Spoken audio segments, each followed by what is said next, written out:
ನಮಸ್ತೆ. ಇವತ್ತು ನಾವು ಕೊಕೊನಟ್ ಆಯಿಲ್ ಸೋಪ್ನ ಹೇಗೆ ಮಾಡೋದು ನೋಡ್ಕೊಂಡು ಬರೋಣ. ನಾನಿಲ್ಲಿ ಲಿಕೋರೈಸ್ನ ಯೂಸ್ ಮಾಡಿದ್ದೀನಿ. ಸೊ ಅದ್ರ ಜೊತೆ ಹೆಂಗೆ ಮಾಡೋದು ಅಂತ ವಿಡಿಯೋನ ಎಲ್ಲೂ ಸ್ಕಿಪ್ ಮಾಡ್ದಂಗೆ ಕೊನೆಯವರೆಗೂ ನೋಡಿ. ನಾನು ಕ್ಯಾಲ್ಕುಲೇಷನ್ಸ್ ಹೇಳ್ಕೊಡ್ತೀನಿ, ಹೇಗೆ ನಾವು ಕ್ಯಾಲ್ಕುಲೇಷನ್ ಮಾಡ್ಕೊಳ್ಳೋದು ಅಂತ. ಇಲ್ಲಿ ನಾವು 100 ಗ್ರಾಮ್ ಕೊಕೊನಟ್ ಆಯಿಲ್ ತೊಗೊಂಡು ಸೋಪ್ ಮಾಡ್ತಾ ಇರೋದ್ರಿಂದ ನಾವು ಕಾಸ್ಟಿಕ್ ಸೋಡಾ ಎಷ್ಟು ತೊಗೊಳ್ಬೇಕು ಅಂತಂದರೆ 100 ಗ್ರಾಮ್ ಇಂಟು ಸ್ಯಾಪ್ ವ್ಯಾಲ್ಯೂ. ನಮ್ಮದು ಕೊಕೊನಟ್ ಆಯಿಲ್ ಸ್ಯಾಪ್ ವ್ಯಾಲ್ಯೂ ಬಂದುಬಿಟ್ಟು 0.191 ಮಾಡಿದಾಗ ನಿಮಗೆ 19.1 ಬರುತ್ತೆ. ನೀವು ಇಲ್ಲಿ ಕಾಸ್ಟಿಕ್ ಸೋಡಾ 19.1 ತಗೊಳ್ಬೇಕು. ಬಟ್ ನಾನಿಲ್ಲಿ ಆಲ್ಮೋಸ್ಟ್ ಅಲ್ಲಿ ಎಲ್ಲರೂ 5% ಸೂಪರ್ ಫ್ಯಾಟ್ ಬಿಡ್ತಾರೆ. ನಾನಿಲ್ಲಿ 20% ಬಿಡ್ತಿದ್ದೀನಿ. ಯಾಕೆ ಅಂತಂದರೆ ಕೊಕೊನಟ್ ಆಯಿಲು ತುಂಬ ಕ್ಲೀನ್ ಔಟ್ ಮಾಡಿಬಿಡುತ್ತೆ ಸ್ಕಿನ್ನನ್ನು, ಅಂದರೆ ಡ್ರೈನೆಸ್ ಕೊಟ್ಬಿಡುತ್ತೆ. ಸೊ ಹಾಗಾಗಿ ಆ ಥರ ಆಗಬಾರ್ದು, ಎಲ್ಲರೂ ಯೂಸ್ ಮಾಡಬೇಕು ಅನ್ನೋ ದೃಷ್ಟಿಯಿಂದ ಇಲ್ಲಿ ನಾವು ಸೂಪರ್ ಫ್ಯಾಟು 20% ಬಿಡ್ತಾ ಇದ್ದೀವಿ. ಆವಾಗ ನಾವೇನು ಮಾಡಬೇಕಂದ್ರೆ 19.1 ಇಂಟು 20 ಡಿವೈಡೆಡ್ ಬೈ 100 ಹಾಕಿದಾಗ ನಿಮಗೆ 3.8, ಅಂದರೆ ನೀವು ಮೈನಸ್ ಮಾಡಬೇಕಾಗುತ್ತೆ 19.1ಇಂದ 3.8. ಆವಾಗ 15.28 ಬರುತ್ತೆ. ಅಂದರೆ ಫೈನಲ್ ನೀವು ಕಾಸ್ಟಿಕ್ ಸೋಡಾ ತೊಗೊಳ್ಬೇಕಾಗಿರೋದು 15.28 ಆಫ್ಟರ್ 20% ಡಿಸ್ಕೌಂಟ್ ಆದಮೇಲೆ. ಇವಾಗ ನಾವು ವಾಟರ್ನ ಎಷ್ಟು ತಗೋಬೇಕು ಅಂತ ನೋಡ್ಕೊಂಡು ಬರೋಣ. ಅದ್ರದ್ದು ಫಾರ್ಮುಲಾ ಏನು ಅಂದರೆ 6 ಡಿವೈಡೆಡ್ ಬೈ 16 ಇಂಟು 100 ಮಾಡಬೇಕು. ಆವಾಗ ನಿಮಗೆ 37.5 ಸಿಗುತ್ತೆ. ಇಲ್ಲಿ ನಾನು ವಾಟರ್ ಡಿಸ್ಕೌಂಟ್ ಕೊಡ್ತಾಯಿದ್ದೀನಿ. ಯಾಕೆ ಅಂತಂದರೆ ನಾನಲ್ಲಿ ಲೇಗೆ 20% ಕೊಟ್ಟಿದ್ದೀನಲ್ಲ, ಹಾಗಾಗಿ ಇಲ್ಲಿ ನಾವು ವಾಟರ್ ಡಿಸ್ಕೌಂಟು 20% ಕೊಡ್ತಾಯಿದ್ದೀವಿ.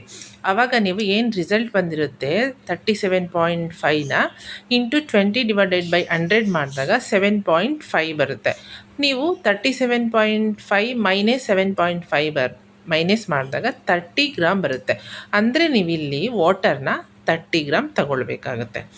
ಸೊ ಇದು ಫಾರ್ಮುಲಾ ರೆಡಿಯಾಗಿದೆ. ನಾವು ಇವಾಗ ಫೈನಲ್ ಇಂಗ್ರೀಡಿಯೆಂಟ್ಸ್ ಡೀಟೇಲ್ಸ್ ಎಷ್ಟೆಷ್ಟು ತೊಗೊಳ್ಬೇಕು ಅಂತ ಹೇಳ್ತೀನಿ. ಕೊಕೊನಟ್ ಆಯಿಲು 100 ಗ್ರಾಮು, ಲೇ ಬಂದುಬಿಟ್ಟು 15.28, DM ವಾಟರು 30 ಗ್ರಾಮು, ಲಿಕೋರೈಸ್ ನಾನು ಯೂಸ್ ಮಾಡ್ತಾ ಇದ್ದೀನಿ, ಇದು 2 ಗ್ರಾಮು, ಎಸೆನ್ಷಿಯಲ್ ಆಯಿಲು ಅಥವಾ ಫ್ರೇಗ್ರೆನ್ಸ್ ಆಯಿಲು ನೀವು 2 ml ತಗೊಳ್ಳಿ, ಸರಿಯಾಗುತ್ತೆ.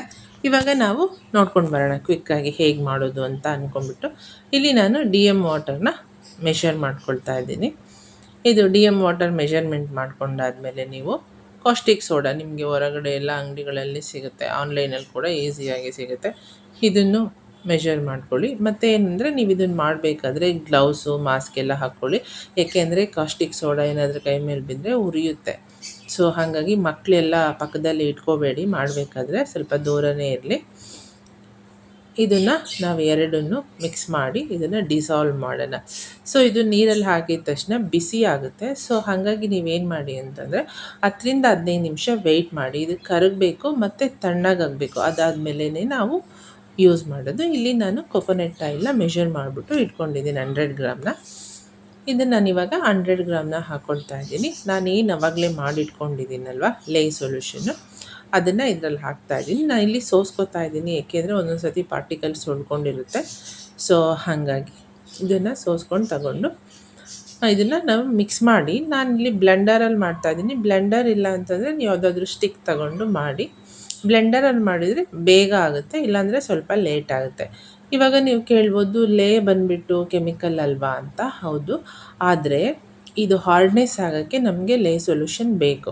ಇದು ಏನಾಗುತ್ತೆ ಅಂತಂದರೆ, ನಾವು ಲೇ ಸೊಲ್ಯೂಷನ್ ಮಾಡಿ ಆದಮೇಲೆ ಸೋಪ್ನ ನಾವು ಕ್ಯೂರಿಂಗಿಗೆ ಅಂತ 30 to 40 ಡೇಸ್ ಇಡ್ತೀವಲ್ವ, ಆ ಟೈಮಲ್ಲಿ ಲೇ ಅದ್ರ ಪ್ರಾಪರ್ಟೀಸ್ನೆಲ್ಲ ಲಾಸ್ ಮಾಡ್ಕೊಳ್ಳುತ್ತೆ.